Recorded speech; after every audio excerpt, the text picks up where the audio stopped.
We're getting it up. More time. Hello, I'm Trevor, Lifestyle Director at Trilogy Lake Norman, and as part of Focus on Fitness Month, the whole month of August, I'm speaking with Dr. Keith O'Neill, psychologist and hypnotherapist, and most importantly, a member from right here at Trilogy Lake Norman. Today we're going to talk about socialization and its effect on the healthy brain. And it can be a positive or negative thing, depending sure. on the situation. Sure. You know, you've seen it here. It's funny how when you're socializing, you're out and about and stuff like that, how it can go from something wonderful and positive to something negative quite quickly. And those are the situations you want to avoid. Exactly. So basically, why is it important for us to socialize?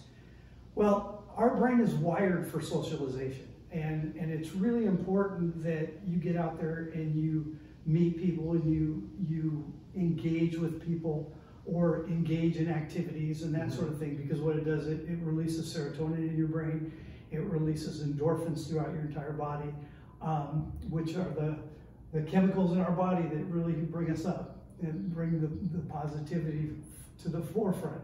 And our brain is basically a bunch of nerves that are wired together. Okay, it's like a freeway of nerves in our head. And what happens is if we don't socialize or we don't exercise or we don't engage with other people, those nerves start to separate.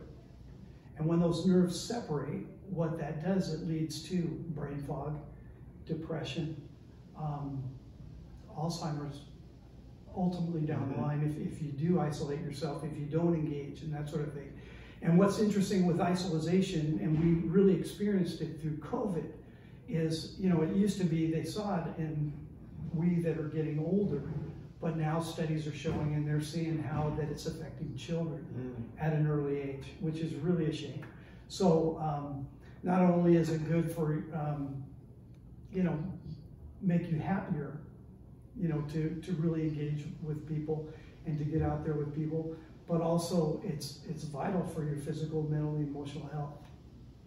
Okay, you had mentioned positive socialization versus negative socialization. What is the difference? Positive socialization is when everybody gets together. So you're going out to play pickleball, coming to a concert up here, that you guys do a great job of, you know, putting on all these activities for us. And I'm amazed in this community for those that don't get involved. However, you know, a lot of people have worked their entire lives and they think, you know, I've earned this, I can sit at home and do nothing if I want to do that, which is their prerogative, absolutely. However, is that good for your health? Is that good moving forward? No, because if you choose to sit around and do nothing, then you're just waiting for the end of your life. And, you know, and this is not a community for that. This is a community for people to get together, to meet each other and that sort of thing. The only danger is sometimes those positive interactions on the pickleball court, on the tennis court, you know, anything that becomes competitive can turn on a dime if people get too engrossed and are too competitive. And I just like to think at our age, all of us at our age, that, you know, we're all in the same place. You know, we're mostly retired. I'm not retired because I choose to work. It was funny when I came down here, my wife and I both were, oh, we're going to retire and everything. I would go crazy. So, no, I'm still working and I still have my practice and I love it. But I think, you know, it just goes to really getting out and making the choice to be active. And some people will say, well, you know, I'm a little shy, or, you know, I have a little social anxiety, but, you know, it's kind of how do we learn? Through repetition and consistency. And what is really wonderful about here at Trilogy and what you guys have done and what you guys have created here is all these different wonderful activities where even if you don't know anybody, there's always somebody willing to help you or somebody to show you. And that's wonderful. But yeah, the positive is the good stuff, helping each other out, you know, learning together, having fun, you know. Competitive is good because I grew up an athlete my entire life, and, you know, when I go out there I want to win, but when I walk off the court it's over, it's done, you know, and that's the way it goes. Hopefully most people would be that way, but unfortunately not everybody is, and then when they do get overly competitive or whatever, and or people are not quite kind to each other at times, then that's when things can turn negative. And that's the stuff we really want to avoid. But that's a great thing about getting older too. We have the choice to walk away from those situations. So that's the difference. And lastly, what are some other things we can do to keep our brain active and healthy? Okay, the important thing is just to do activities that engage our brain. Okay. If you're at home alone, crossword puzzles, Sudoku, different things like that keep your brain watching Jeopardy and trying to get the questions right? Trying to figure out who's going to replace Vanna White. No, I'm kidding. I'm just joking on that. But anything that engages your brain. So I know they have Mahjong groups up here. They play canasta. They play all these different games that, again, are available up here for people to really come up and join. And I would really encourage doing that.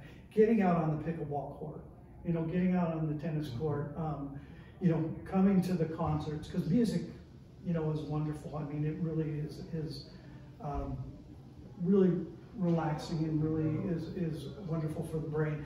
Learning to play a new instrument, would be a great way to engage the brain. Anything that you can do, going out for an exercising, taking advantage of all these wonderful exercise classes that are here, that will help, to engage that brain. And you engage the brain, what happens is, and that's the good news, where, if you choose to isolate and you choose to separate from people and you choose to be alone, those nerves, they will separate. But if you choose to engage, they can re-engage. So that's the good news. And it really, like I said before, it's not only important, it's vital that you do those things necessary to engage your brain. It'll help you to be happier, it'll help you to live longer, and ultimately become the master of your destiny.